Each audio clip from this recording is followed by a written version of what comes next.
बघा हे मस्त गरमागरम पातोळे कसे करतात तुम्हाला बघायचेत का? चला बघूया. आज आपलं श्रावण महिन्यातलं पहिलंच सण नागपंचमी आहे ना, म्हणून मी आज पातोळे करून दाखवते. हळदीच्या पानात उकडायचे आहेत. आता ह्या तांदळाचा 2 वाट्या पीठ घेतलेला आता भागून घेतोय.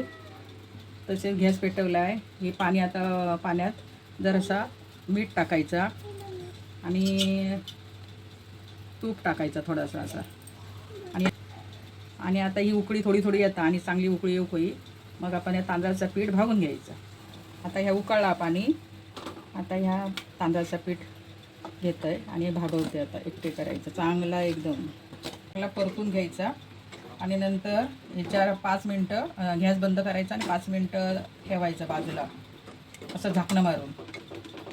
ही आता उकड परतून झाली आहे. आता 5 मिनटं ना गॅस बंद करून अशी ठेवून द्यायचं.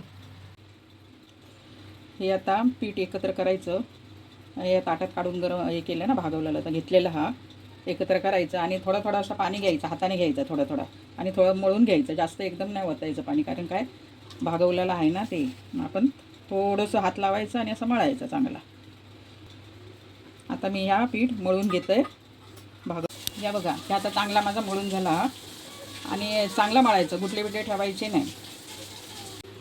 ह्या मी चून करून घेतोय. 2 वाट्या ओलं नारळ आहे, खोबरं किसून घेतलं चांगलं बारीक आणि ह्या 1 वाटी खोबरा आवडीप्रमाणे घ्यायचा. गोड कमी आपल्याला केवढं पाहिजे ते. मी 1 वाटी घेतलेलं आहे. आपलेले असा त्याच्यात मी तूप घालतोय 2 चमचे. आता या खोबरा घालतोय आणि या गूळ पण घालायचा एकत्र असं आणि त्याचा चांगला ना परतून घ्यायचा. ओलं नारळ ना त्याचं पाणी जाऊ खाया.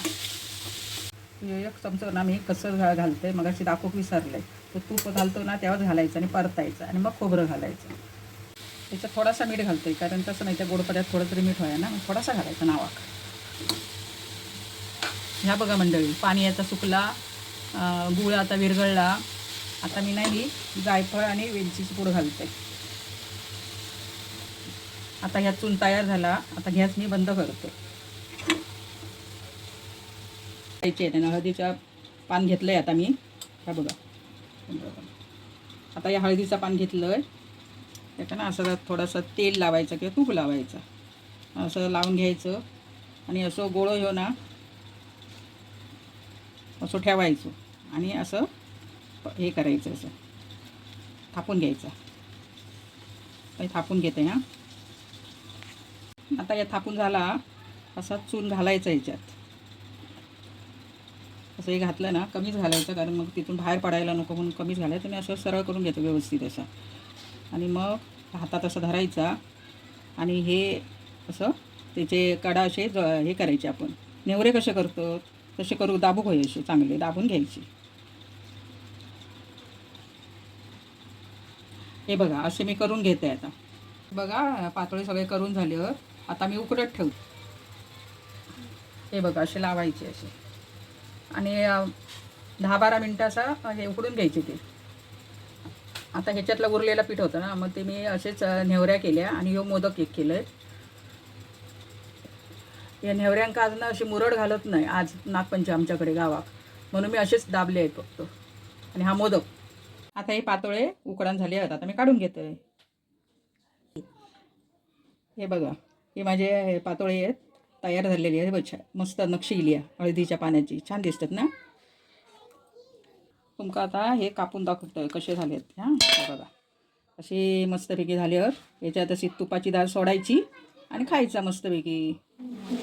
माझी ही पातोळ्याची रेसिपी तुम्हाला आवडली असेल तर तुम्ही करून बघा आणि कमेंट करून सांगा कशी झाली ती. बघा हे मस्त रसरशीत गरमागरम पातोळे नागपंचमीसाठी तयार झालेले आहेत. तर तुम्ही आता हे करून बघा आणि आम्हाला कमेंटमध्ये सांगा. तुम्हाला जर आमची रेसिपी आवडली असेल तर आमच्या रेसिपीला लाईक शेअर आणि सबस्क्राईब करायला विसरू नका. आता आपण पुढच्या रेसिपीत भेटूया. बाय, काळजी घ्या.